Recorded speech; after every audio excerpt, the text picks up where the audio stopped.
J.J. or Joseph John Thomson was best known for two things. First was his idea of the structure of an atom, and second was his experiments with cathode ray tubes. Through his 3 cathode ray experiments, J.J. Thomson concluded that the atoms of cathode rays were made of smaller particles called corpuscles, which we know as electrons, and that those gave the ray their negative charge.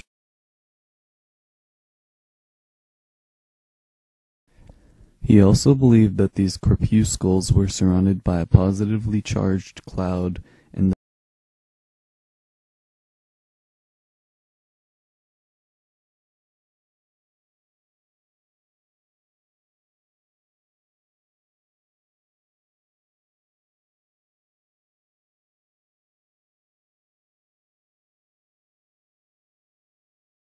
Thomson's atomic model consisted of electrons surrounded by a soup or cloud of positive.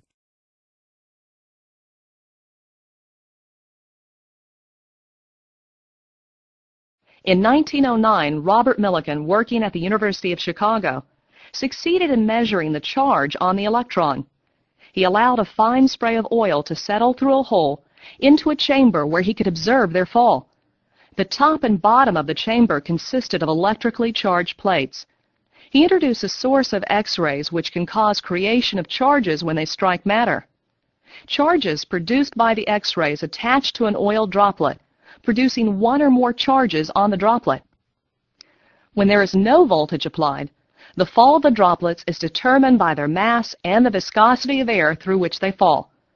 When a voltage is applied, the droplets that have a negative charge will fall more slowly, stop falling, or even rise, depending on the number of charges on them.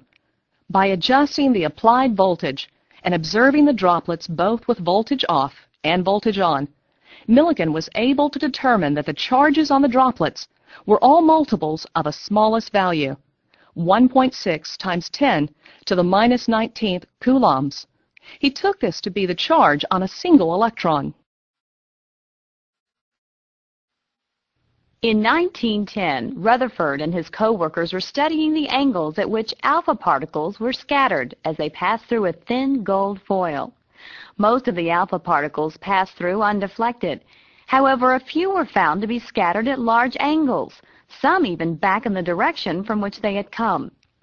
This meant that they had collided with an object much more massive than the alpha particles themselves, yet so small that only a few alpha particles encountered them. This atomic level view shows what is happening. Most of the atom is occupied by the low mass electrons. The nucleus is small and massive. When an alpha particle encounters a nucleus, it is scattered at a large angle.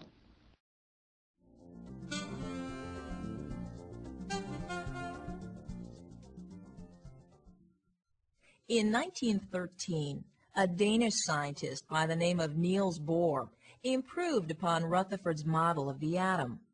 While Rutherford proposed that negatively charged electrons were held in orbit by the positively charged nucleus, he did not describe the location of the electrons. Niels Bohr proposed that electrons move in orbits around the nucleus, and he proposed that these orbital paths, or energy levels, are located at various distances from the nucleus. Today, we refer to Bohr's theory as the Bohr model of the atom.